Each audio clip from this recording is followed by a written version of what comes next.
الحمدللہ رب العالمین والصلاة والسلام علی سید الانبیاء والمرسلین اما بعد فاعوذ باللہ من الشیطان الرجیم بسم اللہ الرحمن الرحیم۔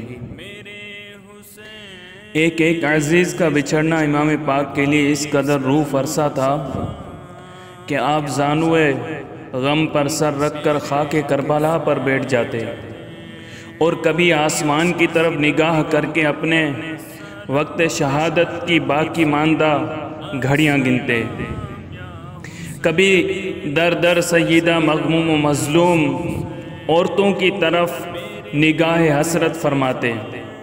بس ایک شہزادہ علی اکبر جلوہ میں ہے اور ایک قوت بازو عباس علمدار سامنے ہے۔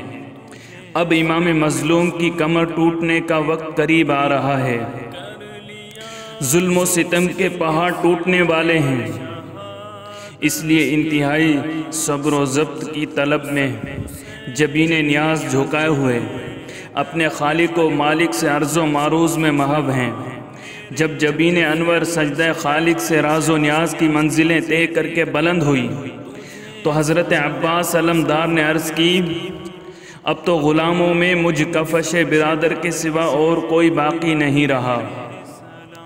بچوں کے دل، جوانوں کا جہاد، بوڑھوں کے کمزور ہاتھوں سے چلتی ہوئی تلواریں دیکھیں، اور جس سے اب تک سوائے علم بلند رکھنے کے اور کوئی کارگزاری نہیں ہوئی، وہ آپ کا یہ غلام عباس ہے۔ نور دیدہ بطول اب تو خون رگیں توڑ کر رائے خدا میں بہہ جانے کی حسرت میں سرگرم ہے۔ از راہ کرم مجھے بھی اجازت دے کر میری قسمت کا ستارہ بھی چمکا دیجئے۔ صبر و رضا کے پیکر امام پاک نے اپنے بھائی کا سر سینے سے لگایا، آنکھوں سے کچھ محبت اور کچھ درد و غم کے آنسو موتیوں کی شکل میں رخساروں پر چمکتے ہوئے بہنے لگے۔ دیر تک سینے سے لگانے کے بعد فرمایا، کیا کروں، مشیت الہی میں چارہ نہیں، راضی برضا ہوں، لیکن ساقی کوثر کے لال، بچوں کی پیاس ان کی ماؤں کے صبر کو متزلزل کر رہی ہے۔ وہ تشنگی کے عالم میں سخت بے قرار ہیں اور ان کی بے قراری ان کی ماؤں کے لیے ناقابل برداشت ہو گئی ہے۔ یہ سنتے ہی عباس نامدار خیمے کی طرف چلے۔ داخل ہوتے ہی حضرت سکینہ اور علی اصغر کی تشنگی کا وہ عالم دیکھا کہ تڑپ کر رہ گئے۔ علی کے شیر نے غصے میں ہونٹ چباتے ہوئے کہا، افسوس فرات سامنے ہے اور یہ بچے پانی کی ایک ایک بوند کو ترسیں۔ میں ابھی فرات پر جاؤں گا اور پانی لا کر ان معصوموں کی پیاس بجھاؤں گا۔ یہ سنتے ہی سیدہ زینب کے چہرے کا رنگ اڑ گیا۔ وہ پکاری، بھیا کیا نہر کے کنارے فولاد میں ڈوبی ہوئی فوج کی دیوار کے مقابل اکیلے جاؤ گے؟ عباس علمدار نے کہا، میری بہن تمہیں تشویش کیا ہے؟ اگر وہاں عرق آہن ہے تو کیا تمہارے بھائی کے ہاتھ میں تیغ خارا شگاف نہیں ہے؟ شیر حیدر کی ہمت افزا بات سے پیاسوں کو کچھ ڈھارس ہوئی اور ٹوٹے ہوئے دل سینوں میں بند گئے۔ مشکیزہ شانے پر لٹکایا اور نہر کی طرف چلے۔ دشمن حائل ہوئے تو آپ نے فرمایا، اے کوفیو، اے شامیو، اللہ تعالیٰ سے ڈرو، رسول اللہ سے شرماؤ۔ حیف، صد حیف، تم نے فرزند رسول کو بلایا اور پھر ان سے بے وفائی کی اور دشمنوں سے مل کر ان پر پانی بند کیا۔ ان کے رفقا، اعزا و اقربا کے سر کاٹے، رسول زادیوں اور چھوٹے چھوٹے بچوں کو ایک ایک بوند پانی کے لیے ترسا رہے ہو۔ دیکھو، ابھی توبہ کا دروازہ تم میں سے بعض کے لیے کھلا ہے۔ اب بھی وقت ہے، ظلم و ستم اور فرزند رسول کے قتل سے باز آ جاؤ۔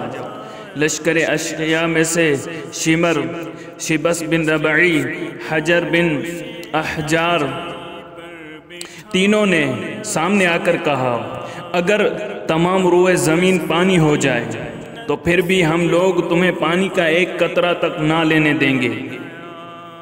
یہ سنتے ہی حیدر کے شیر کو جلال آ گیا۔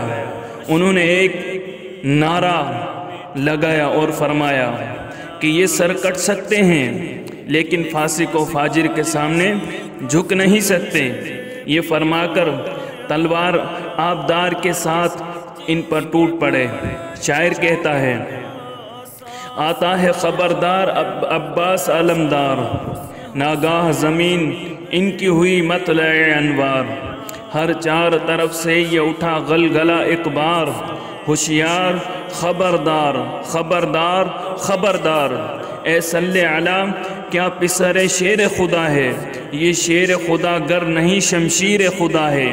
حضرت عباس نے فرمایا، ہاں مجھ کو رکھو یاد، میں حیدر کا پسر ہوں اور باغ نبوت کے شجر کا میں ثمر ہوں، میں دیدہ ہمت کے لیے نور نظر ہوں، پیاسا ہوں مگر ساقی کوثر کا پسر ہوں، واللہ میری ضرب تماچا ہے بلا کا، دل بند ہوں میں شیر خدا کا۔ آپ کا حملہ کیا تھا؟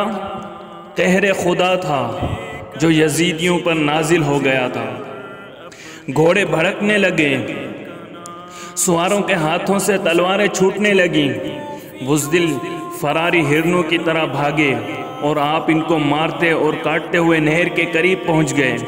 نہر پر سینکڑوں مسلح سپاہی بطور پہرے دار مقرر تھے، وہ آپ کے سامنے آہنی دیوار بن گئے۔ آپ نے ان سے فرمایا، تم لوگ مسلمان ہو یا کافر؟ انہوں نے کہا مسلمان۔ آپ نے فرمایا، کیا تمہاری مسلمانی یہی ہے کہ فرات سے چرند و پرند سیراب ہوں اور رسول اللہ کے بیٹے بیٹیاں اور شیرخوار بچے ایک ایک بوند پانی کو ترسیں؟ میں نے اپنی ان آنکھوں سے ان کو پیاس سے نڈھال اور غش میں دیکھا ہے۔ آپ ان سے یہ گفتگو کر رہے تھے کہ ادھر سے یزیدی فوج کے سپاہی امیر لشکر عمر بن سعد کا حکم لے کر پہنچ گئے اور نہر پر متعین سپاہیوں سے کہا، امیر لشکر کا حکم ہے کہ پانی کی بوند بھی خیمہ حسین تک نہ پہنچنے پائے۔ یہ حکم سن کر لشکر یزید نے نیزے تان لیے۔ شیر خدا کے شیر نے ایک جس لگائی اور صف عادہ کو چیرتے ہوئے گھوڑا آگے بڑھایا اور فرات میں داخل کر دیا۔ پیاسے بیشتی نے ایک چلو پانی کا لیا مگر تشنگی اہل بیت پینے سے مانے ہوئی۔ یہ کہہ کر پانی پھینک دیا کہ اے عباس، تم نہر پر اپنی پیاس بجھانے نہیں آئے، جبکہ معصوم علی اصغر اور سکینہ کی پیاس نہ بجھا لو، تمہیں پانی پینا روا نہیں۔ حضرت عباس نے مشک بھری اور دائیں شانے پر ڈال کر باہر نکلے۔ چاروں طرف سے گل ہوا کہ اگر یہ مشک خیمہ حسین تک پہنچ گئی تو ساری محنت بیکار ہو جائے گی، اس کا راستہ روکو، اس سے مشک چھین لو، پانی بہا دو۔ ادھر سقائے اہل بیت کی پوری کوشش یہ تھی کہ کسی طرح یہ مشک پیاسوں کے خیموں تک پہنچ جائے۔ آپ چاہتے تھے کہ گھوڑا اڑا کر خیمے تک پہنچ جائیں، مگر سامنے سے کئی سو تیر مشک کا رخ کیے نظر آئے۔ آپ کی مشک کی حفاظت میں ایک طرف ہٹ گئے، یہاں تک کہ فوج کی دوسری سمت سے اس قدر قریب ہو گئے کہ اب دونوں طرف سے گھر گئے۔ جب اپنے آپ کو دشمن کے گھیرے میں دیکھا تو بپھرے شیر کی طرح حملہ کیا اور صفوف اعداء میں کھلبلی مچا دی۔ لاش پر لاش گرنے لگی اور خون کی روح بہنا شروع ہوئی۔ شیر خدا کے لخت جگر نے میدان کربلا میں ثابت کر دیا کہ میرے بازوؤں میں قوت حیدری اور رگوں میں خون علی ہے۔ لاشوں کے انبار لگا دیے کہ ایک خبیث زرارہ نامی نے دھوکے سے آپ کے بائیں شانے پر ایک ایسا وار کیا کہ بازو علمدار کو شانے سے جدا کر دیا۔ آپ نے مشک فوراً